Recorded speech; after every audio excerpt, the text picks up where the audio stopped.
Good evening, everyone, and welcome to a Bookmark. This will be the last in our series before the Easter break, and I'll consider whether after Easter I'll continue with a few more episodes of this where I have been reviewing and recommending certain books.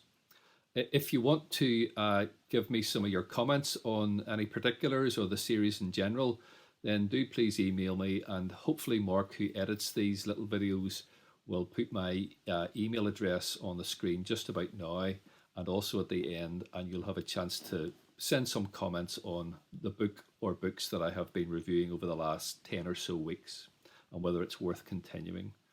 And there's no pride at stake. If people don't wish me to continue, that's fine by me, but it's just to recommend some books that are well worth a read and maybe a purchase.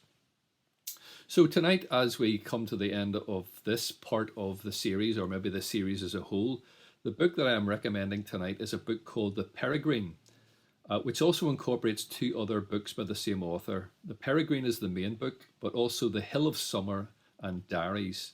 And it's written by a man called J.A.Baker, John Alec Baker, who was a very obscure manager. He worked for the AA and also for Britvic in Essex in the southeast of England. And here's the book. It's Peregrine. We've got a photograph of a peregrine falcon on the cover, and The Hill of Summer and Diaries, which the other two books were written from field diaries when he went out watching for ornithology, watching birds, and his name is J.A.Baker. It's become a classic in the field of nature writing and all of that. John Alec Baker, J.A.Baker as he's better known, I'm going to call him Baker from here on in, was a very obscure man. Lived a very reclusive life. As I say, he worked hard as a manager in a very nondescript kind of job or jobs. Married to his wife for 31 years until his premature death. He had a condition. He had rheumatoid arthritis, and it seems that some of the medication that he took for that actually led to cancer. So both of those factors led to his premature death. And in the book or books, The Peregrine and the other books that are appended to this, he takes all his field notes from a decade of going out to observe birds, but in particular peregrine falcons. Now, peregrine falcons are the fastest of all flying creatures, of all birds. And peregrine falcons are the ones with the black moustache. But what's most distinctive about them is that they fly high, and then they, having isolated a prey with the most brilliant vision, they then lock their kind of sight on this bird, this pigeon, a victim, whatever it may be, and then they dive, or what's called stoop, at something close to 180, 200 miles per hour. And they basically knock the other bird out of the sky and then isolate and retrieve and feed on the body, their prey. It is the most wonderful, terrifying sight almost in the kind of bird kingdom. But the thing about Baker's book is that he had this passion which became a real obsession, that for about 10 years, from 1954-55 to about 64-65, he spent nearly all his free time, especially in the winters, pursuing peregrine falcons. And the particular thing of interest to that about that is that two combinations had made the existence of peregrine falcons, like many other birds of prey, raptors, very vulnerable to the point of almost extinction in the UK. And the two factors for peregrines were this. In the Second World War, peregrines often would be a threat to fighter pilots and also local sort of aerial security. They would fly and disrupt lots of pigeons and others who were maybe get in the way of flight paths in and out of airstrips. But peregrines in particular would get in the midst of all this and would be a bit of a nuisance or interference, so the RAF said. So there was a real policy, a national policy, of trying to almost kill and get rid of peregrine falcons because of national security, of all things. The second thing was DDT and all those other pesticides that were used to kill rabbits and other species that were threatening the life and the livelihood of farmers. But of course, with food chains going up the food chains, the prey that peregrines and other raptors would feed on, this became toxic in their bodies. It would build up to such a level that they would die a very agonizing death. And those two factors, the Second World War means of keeping peregrine numbers under control, and also the side effects of DDT and other pesticides meant that peregrines, by the time Baker was setting out on his passion or obsession of observing them, had become almost extinct.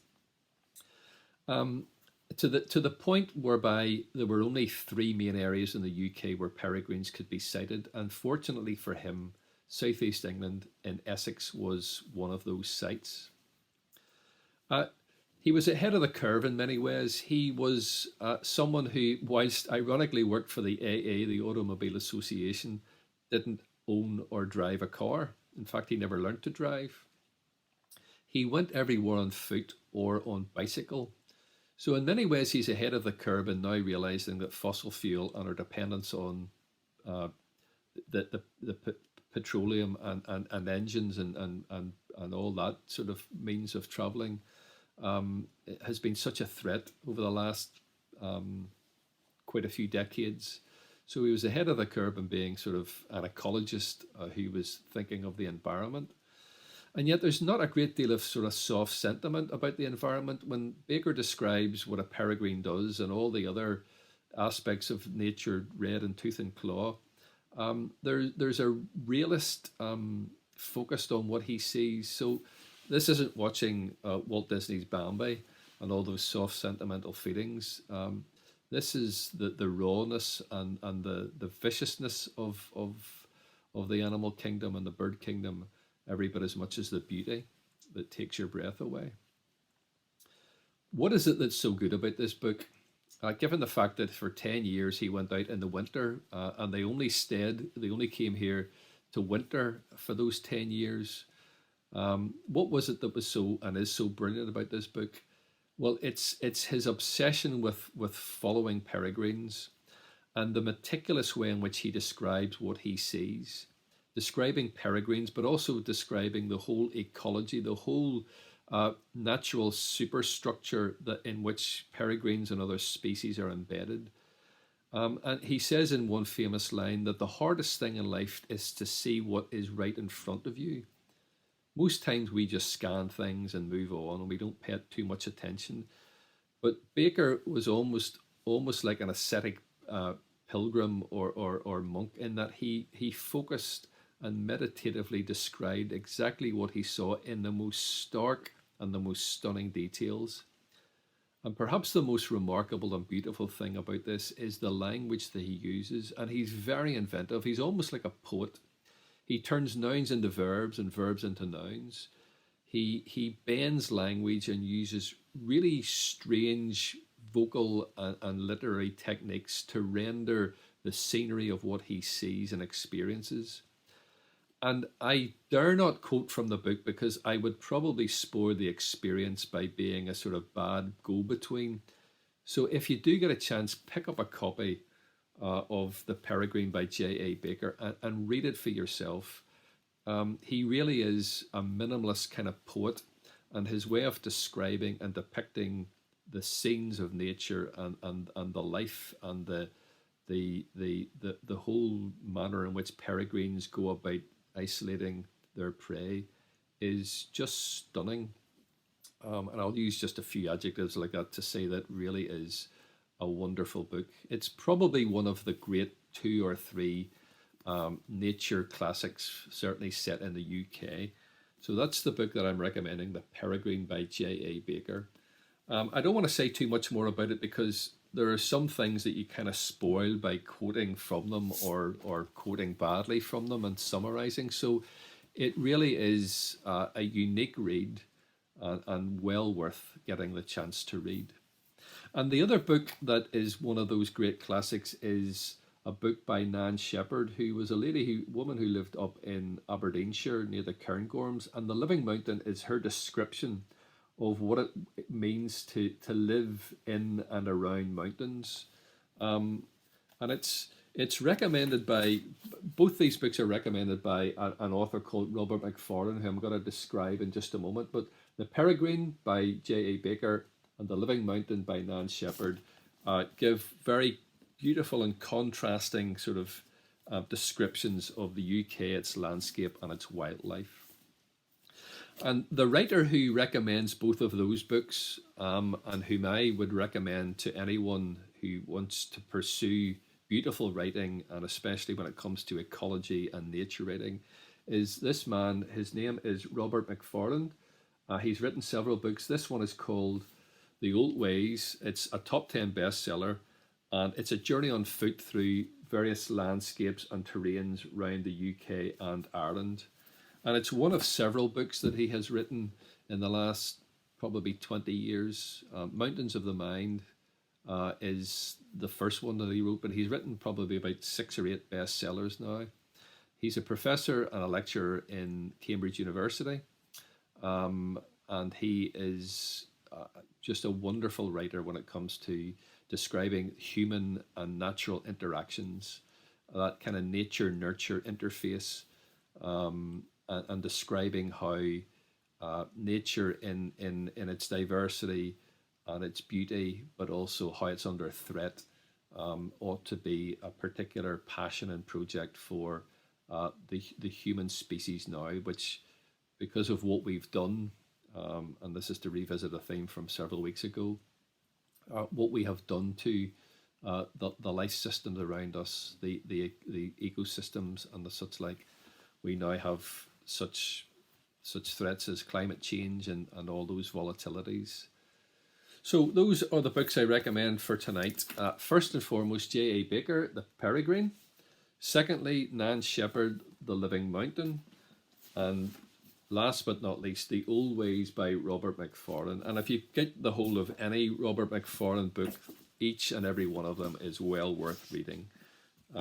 So that's just to revisit a theme from a few weeks ago when we looked at climate change and how, human life and the life of the world around us are, in a sense, interdependent. On all of this, part of God's good, wonderful, beautiful, bountiful, but also beleaguered creation, given so many factors that are in play today. So hopefully, again, Mark will put up my email address at the end of this short book review today. And if you want to get in touch to give some comments, whatever they may be, about this series and some of the books, or even suggested books that you might come up with, do please get in contact by email. And we'll see post-Easter break whether we will continue this series or perhaps something else. In the meantime, God bless and happy Easter.